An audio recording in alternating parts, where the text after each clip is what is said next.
ሩትዬ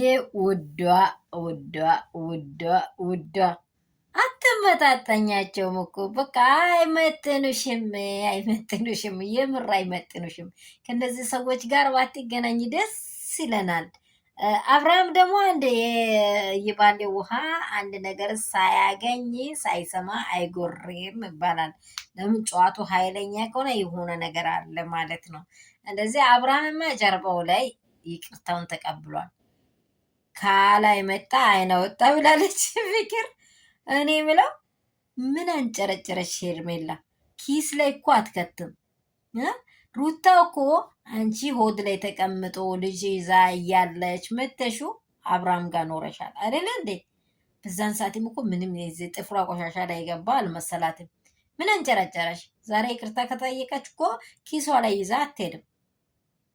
አብርሃም ልቡ ከሄዳ ደግሞ አስረሽ ቀርቶ እንሄድ ብለሽ ቀርቶ ምን ውስጥ ጋን ውስጥ ብትጠብቅም ፈልቅቆ ወጥቶ ይመጣል። አይታወቅም ይሄ ነገር። ጀርባው ይጠናለች። ፈርታለች፣ ሄርሜላ ፈርታለች። በጣም ነው የፈራለች። የሆነ ነገር እንዳይመጣብኝ ብላ ፈርታለች። ይሄ ነገር ያስቢላል እያለ ነው። የፋ ደግሞ ይቅርታ ያልነው ያለ አግባብ እናንተን ስለነከ ነው። አንድ ሄርሜላ ልጄ አንቺ ቤት አለ ብዬ ስላወራው ገብቷቸዋል።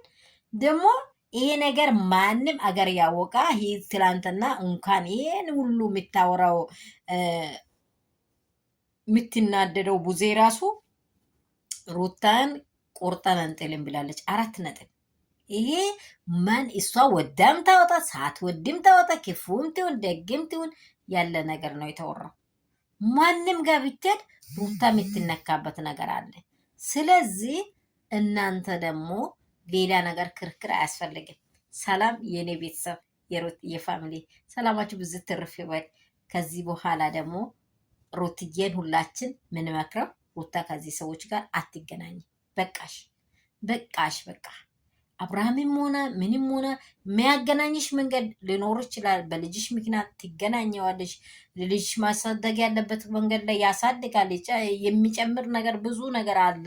ግን ስትገናኝም በሩቁ ፍቅርና ምንድን ነው ከሩቅ ይባላል። እንደዚሁ ከሩቅ አድርጋችሁ ብትጫወቱ መልካም ይመስለኛል። እንደዚህ አድርጋችሁ ብታደርጉ መልካም ይመስለኛል። እንደኔ ያላችሁ ያየሁት ሄርሜላ የፈራችሁ ጉዳይ አሁን ደግሞ እዛ ልትሄድ ነው ለሆነ ነገር ልጠራህ ነው እያለች ነው እንዴ። ኤፍሬም እኮ ስጋውን ደሙን አብርሃምን እንዴት አይጠራም? ግዴታ እኮ ነው እንዴ። በለቅሶ በደስታ የሚገኘው ወንድሙ እኮ ነው፣ ግዴታ ነው። ይሄ ተቆርጦ አይጣልም። የማንም ያቀው ሀቅ ነው።